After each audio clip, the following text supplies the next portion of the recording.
Postmodernism is a good example. Let me just pivot to the concept of a leaky abstraction. It comes from computer science, but I think it applies to words too. Like conceptually, postmodernism is messy.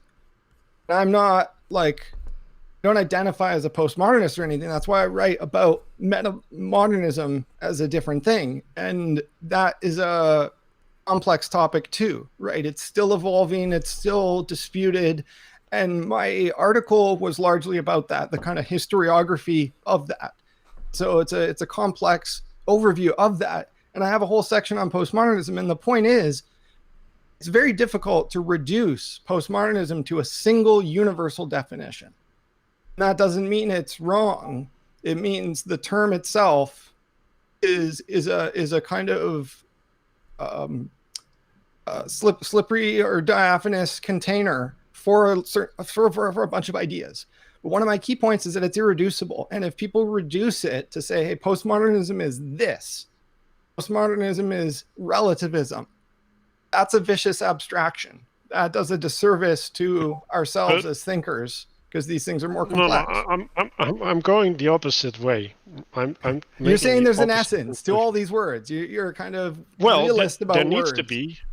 Well, not. I'm not trying to be a realist. I'm trying to be a pragmatist. And I'm like, if I want to use a word, right, it needs to mean a thing. And if it doesn't mean a thing, it's not a word, right? It's just jumbo. So things either are mistranslated, right? In Jonathan's verse, or sorry, not Jonathan. John Vervaeke is versed in the classics and all that, but those things are translated from Greek. In translation, things get mistranslated. Metanoia is a case in point, because the Bible translated metanoia from its original meaning of change of mind to repentance. So this is a classic example of what I'm talking about of vicious abstraction. I'm not saying it's intentional. I'm not saying the effects are necessarily that damaging or vicious, but it is a misrepresentation or a miscommunication of the original intent. I'm not a linguist, but a basis of linguistics is how a lot of it is kind of metaphysical and socially constructed. I don't agree that words have an essence. And I think we could defer to John or to whoever, on that topic. Maybe you and I are just talking past each other, and that's the last thing I want. No. Well, okay. I want your argument, right? So if words don't have an essence, what are we doing? They have essences. They have essences. I mean, I'm trying to meet you halfway and say that they have enough meaning for us to be able to communicate. But not everybody has the same sort of education or primary language growing up. Maybe English is their second language. I'm not arguing that is true, right? That's a straw man of my position. I'm not arguing that everybody looks at the words the same way, right? That's definitely not what I'm doing, right? Like, what I'm arguing is that there's a Platonic form, right, that is being symbolized by the word, and we all have different conceptualizations of the Platonic form because of our historical upbringing, but that doesn't mean that the form isn't there and that we're not talking about the same thing, right? So if you're saying the form isn't there, then I don't have to communicate with you anymore, because I'm not talking about the same thing anyway. And if you say the form is there, that means that every word is pointing at that form. So then we're gonna have to need a form for every word. I don't see a middle ground there.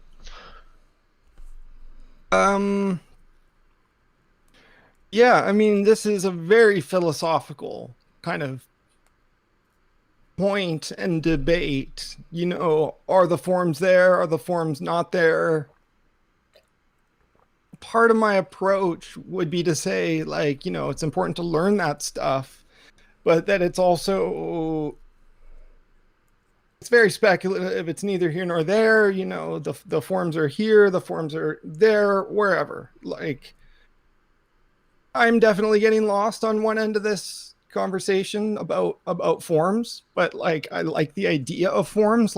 You can't have forms without abstraction, right? The key I'm trying to emphasize here is not Plato. It's the process of abstraction itself. The process of thinking that we all do has to be understood in a way beyond Plato. Plato is important.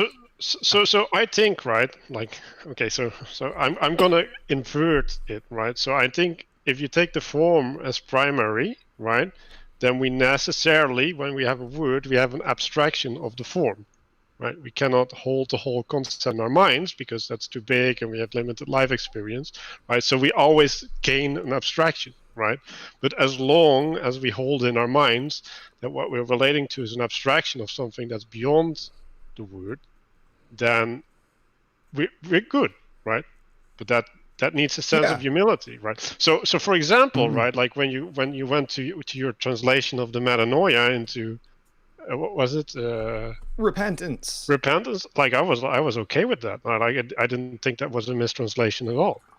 So from my conceptualization and my understanding of Christianity, that is a good representation of that concept. So that's precisely what I'm getting at, though, is if you read what the scholars are saying about the translation, in part I'm just echoing what the scholars have said. They're describing it as a definite mistranslation, right? So I'm not saying it doesn't make sense.